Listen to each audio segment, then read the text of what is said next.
This is the first time I'm trying this in the evening, so fuck it, let's go. Kaya, welcome. This is the Something Clever podcast, and thank you everyone that's been joining me over the last couple of weeks. It's actually been really cool seeing who signed up, who is following, who has subscribed. So going to keep pumping them out, and I said I would have another go when I had something to say, trying something too.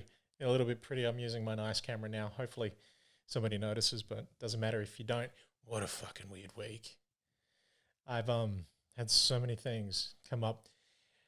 I guess probably the freshest thing, there's plenty to talk about, but I don't participate in social media lynchings generally, but I did participate. I have to kind of own up to it because there is a fine line between airing your grievances and expressing yourself on social media, and then there's, witch hunts and stuff that can end up, some poor fuckers can go kill themselves and stuff like that. And there's one particular thing where I probably got a little bit more worked up than I normally ever do, and it was regarding a post that was 4 years old. From it was like a table reading in Sydney from Josh Thomas, Celia Piccola, Luke McGregor, Dan motherfucking Harmon, and was hosted by Gretel Colleen, who I've actually produced for on the radio, which was interesting. Yeah, I think Celia and Dan are the ones I haven't met. But so basically somebody brought up a clip from ages ago because Josh Thomas tried to bring up coon cheese and how it's problematic and that it can't believe this thing still exists.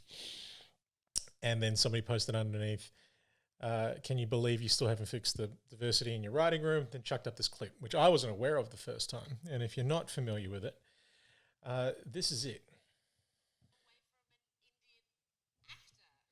All right, so if you haven't seen it, that's just a clip from the Writers' Workshop. And what was great about all this, right, was that you've got three people clearly done very well in the Australian TV industry trying to talk about inclusion or diversity in their writing rooms, and then they're sitting with Dan Harmon who made Community, Rick and Morty, and there's just this one point I really want to focus on. We might, because we haven't heard from Dan yet. What are your thoughts on this one, Dan? Well, we left all around that Monopoly board. I mean, we've got diversity in the writers' room, which I'll say from the States. I have no idea what your situation is here. It's easier in the States, I think.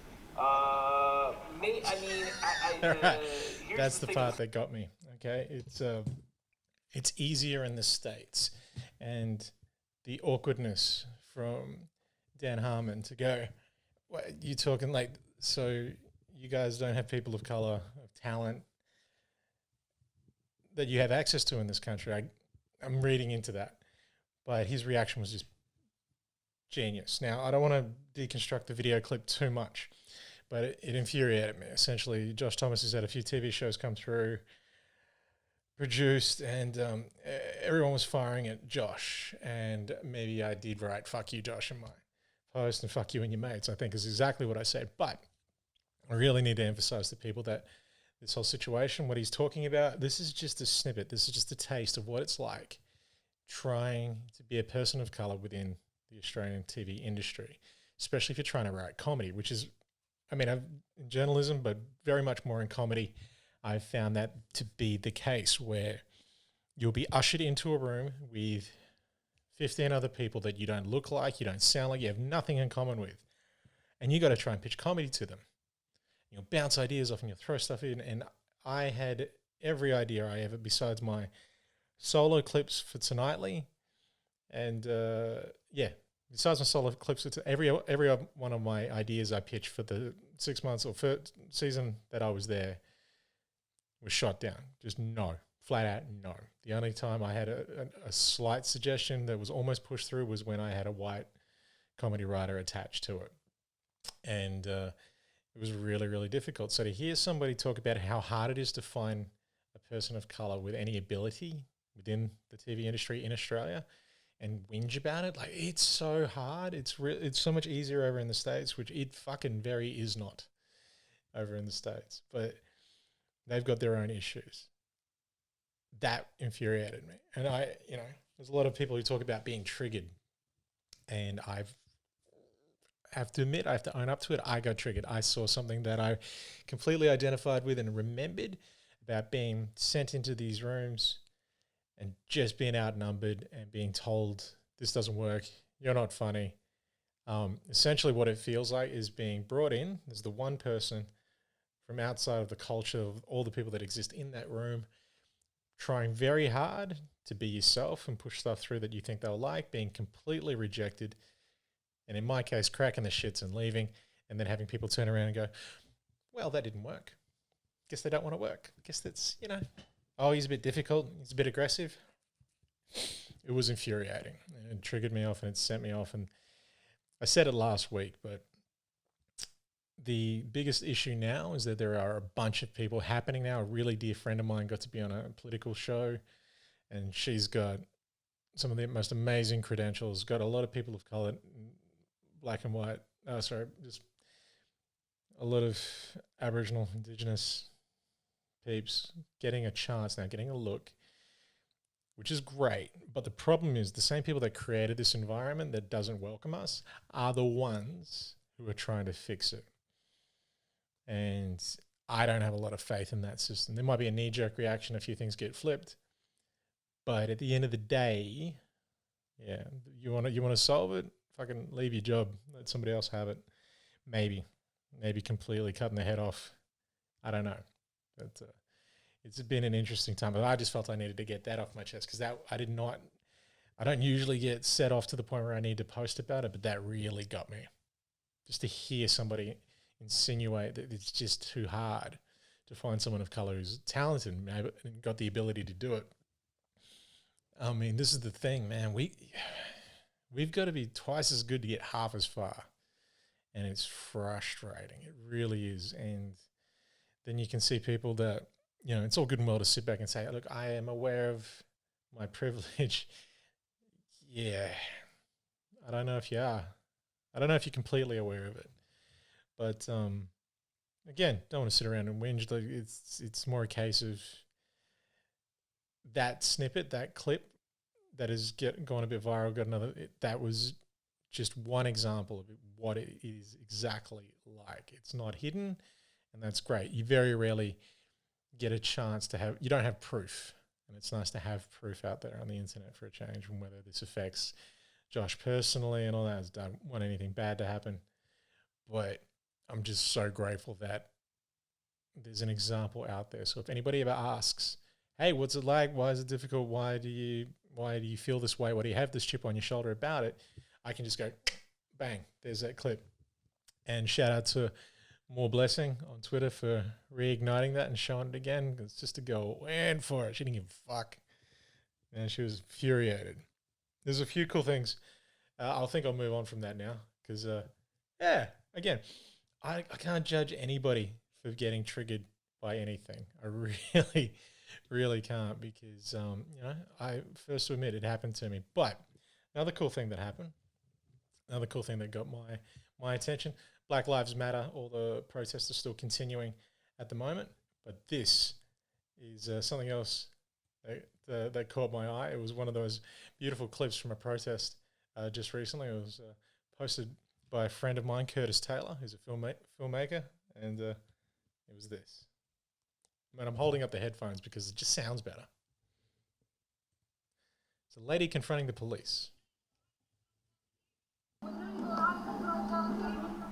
right now, tell me you're driving, and you can fuck off. You can fuck off. So that is a lady confronting the police. I'm not sure where it is. I can look. It might even be Brisbane, but I can quickly find out. But there's one black woman, two cops, and another fella. But the creepiest part is there's this old cop just standing over the shoulder, leering over her, and this woman just points at him and just goes, "You can fuck off twice," and he ends up leaving. It's only really funny to me because I'm just waiting for the remix to come out. I'm just waiting for someone to turn that into a rap song that you can fuck off with. The beats are so perfect. This is just the shit that's been amusing me. I am going to move on to some other topics, but that clip just fucking made my day. I guess I'll talk about probably the biggest thing. that's probably I've been posting a little bit about it, but I'm quite passionate. It's funny because I'm kind of involved with this one. Is that my favorite beer in Western Australia is a beer from Margaret River called the Colonial Brewery, and they make a Kolsch, which is my favorite beer. They have these cans that rip the whole top off, and this is back when I drank beer, and it was just the shit. It's amazing. It's delicious. Now, some people have found the name of that particular brewery, Colonial, to be offensive, so the brewery is actually changing the name of their brand. Cool. Not a problem. I personally drunk it a few times, never had an issue with it, never really gave it that much thought, but this is the thing, man. It's all about who's offended and why.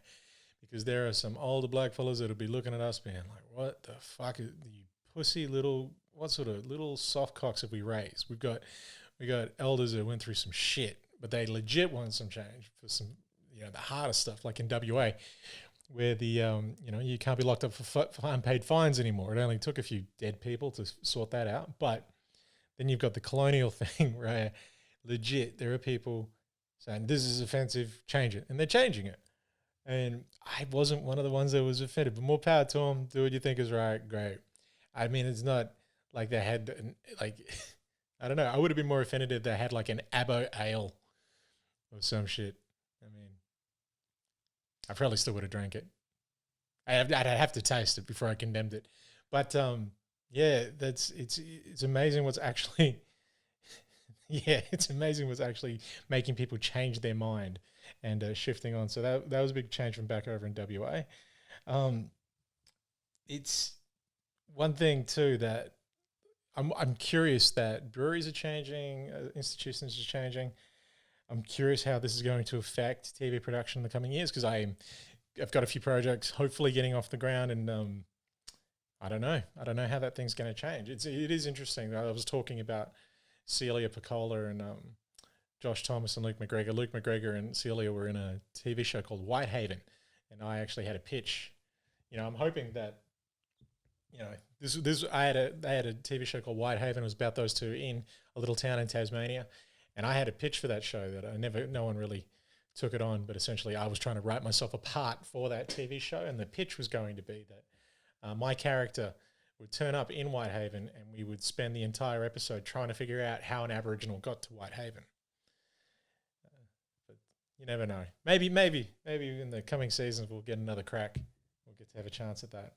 But can only hope. It's crazy.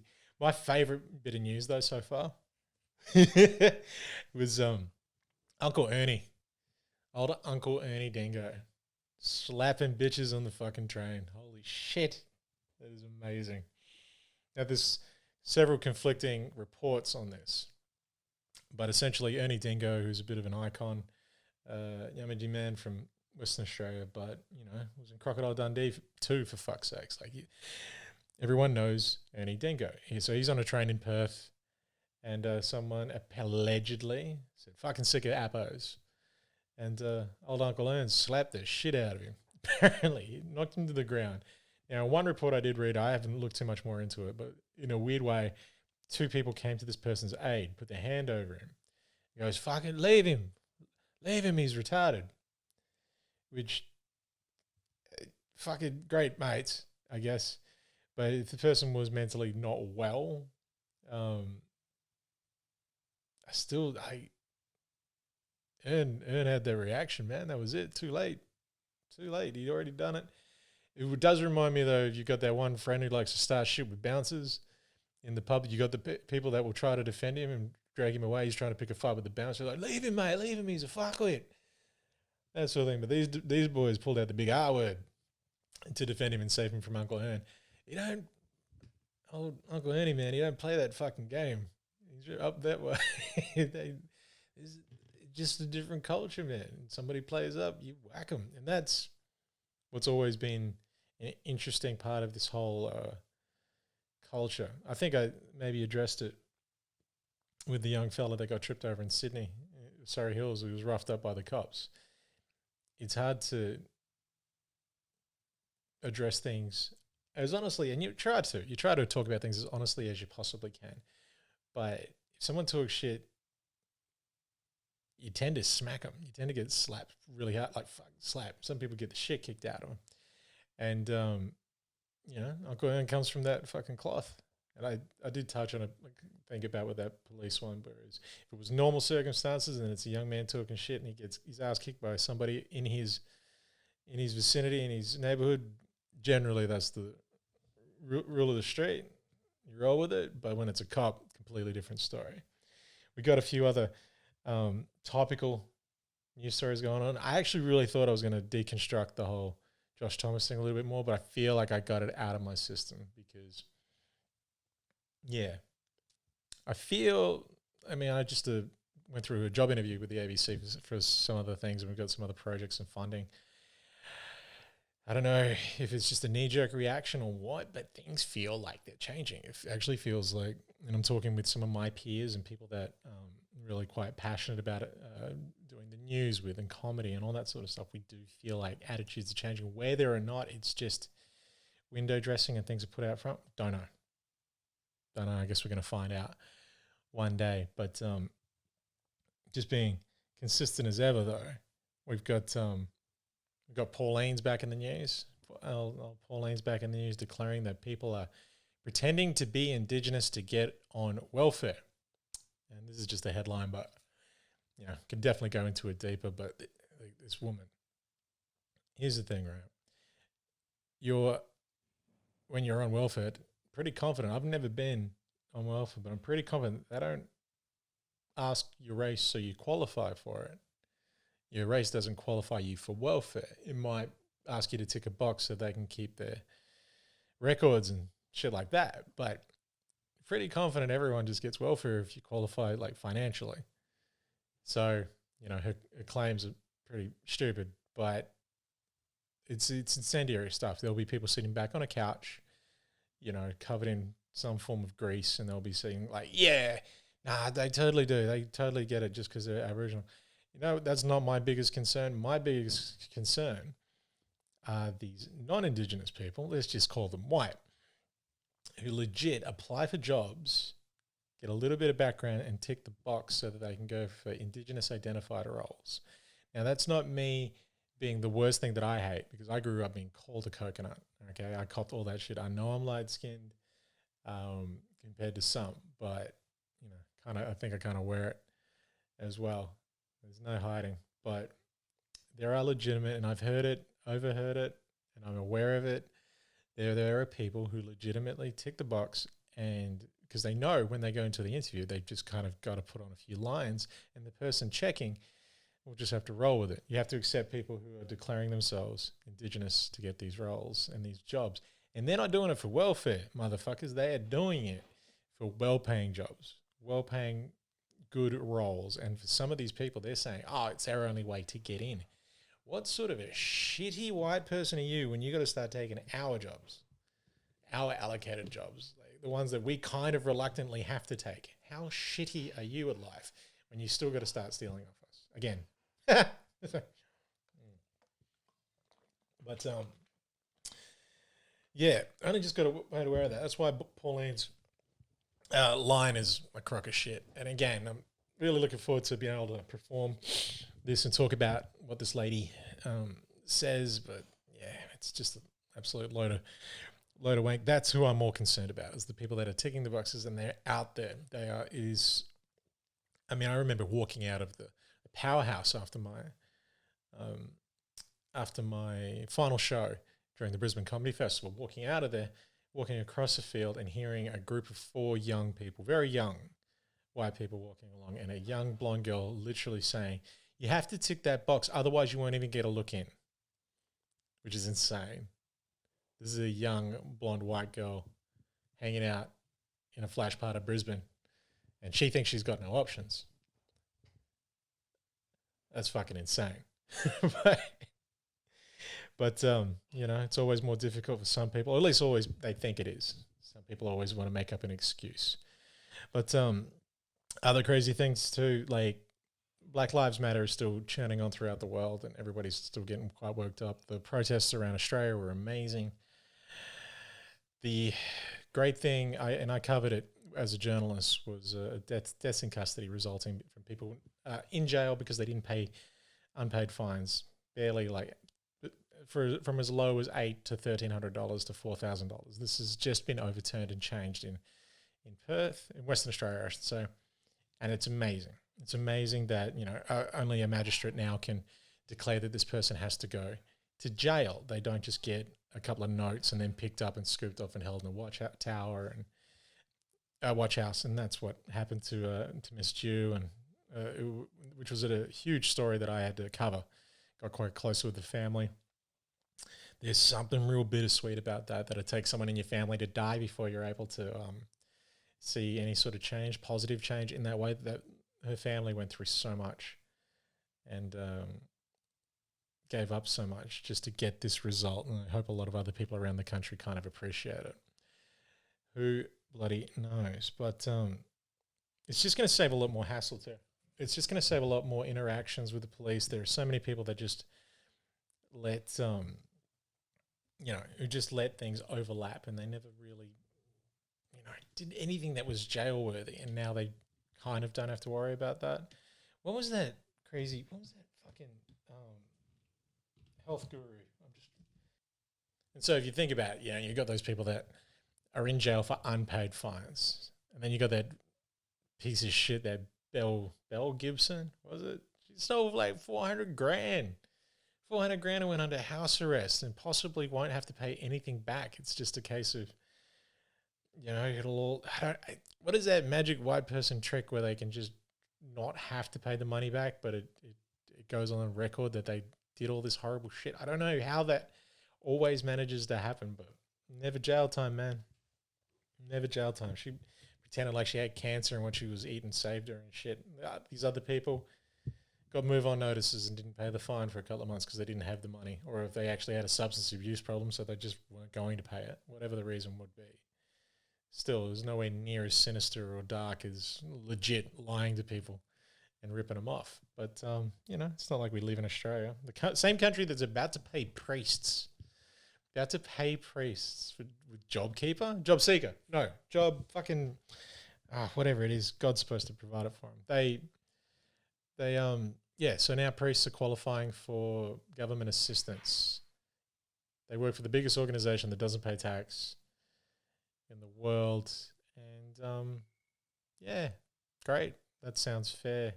Especially, man, the more I hear about the church, the more I find it creepy. I wish I had something more poignant to say about it, but the hypocrisy is really evident. I think I got all my anger out of my system. There was something really infuriating the last few days about this whole television production angle, and I thought I had more to say, but it's pretty obvious. My biggest concern is, again, that the people that have created this environment are making themselves responsible for fixing it, which just doesn't feel like that's going to change. I'm happy to be proven wrong.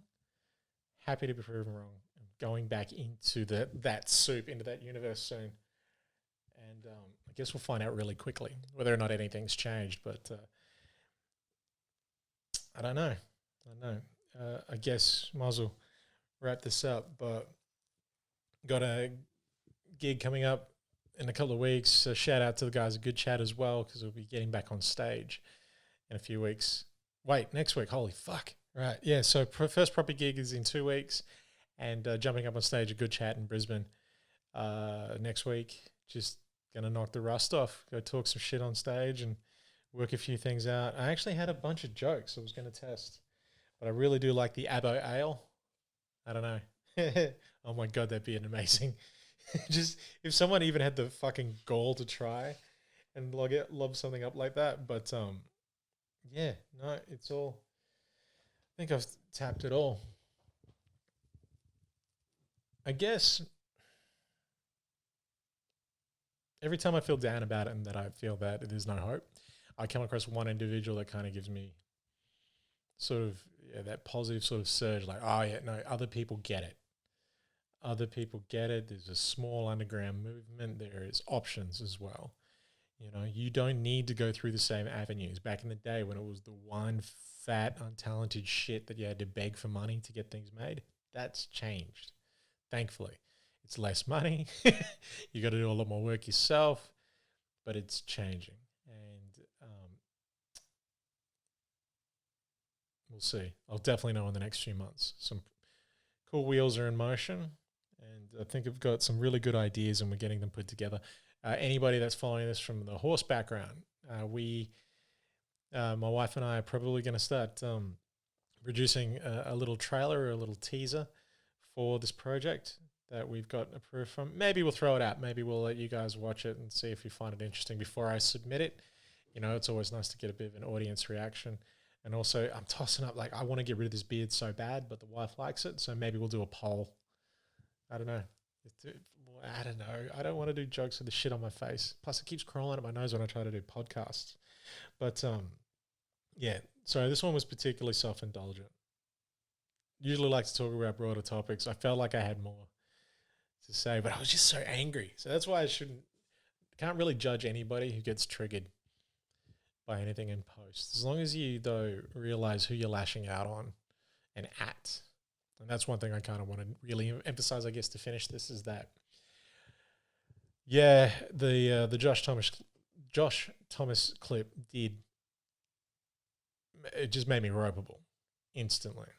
And then I posted it and I shared it and I commented on Twitter and I probably added to the little wave. What I really need people to emphasize is that that's just an example of the entire industry. That's the battle that you constantly face as a person of color trying to get stuff produced. You know, there's a couple of TV shows that get applauded for the opportunities they are providing Indigenous people. What they're doing is locking them in a room, taking their ideas and putting it through a white filter and patting themselves on the back. The options out there will grow, but this just, I guess the best way to emphasize it, some motherfuckers just need to get out of the way. There are so many people that don't realize that they are the problem, that they are stifling Indigenous voices by thinking they know better. And I had that constantly. I've had it really, really recently, having people that I know for a fact aren't funny telling me what jokes will work. Oh, I don't think people will go for that. I test my stuff. I actually do the road work to work it. When you sit in a room surrounded by people that look and sound like you and bounce ideas off them, you're not going to get much variety. I guess if I had a... Maybe they should just have a can of ABBA ale and shut the fuck up. This is so bad. It's so bad. But, yeah, take care of yourself. We'll have a few more gigs coming up soon. I'm looking forward to it. We'll be back on stage, hardening up, possibly slipping into Sydney. All depends on the borders. But, Kaya, please take care of yourself, and deuces.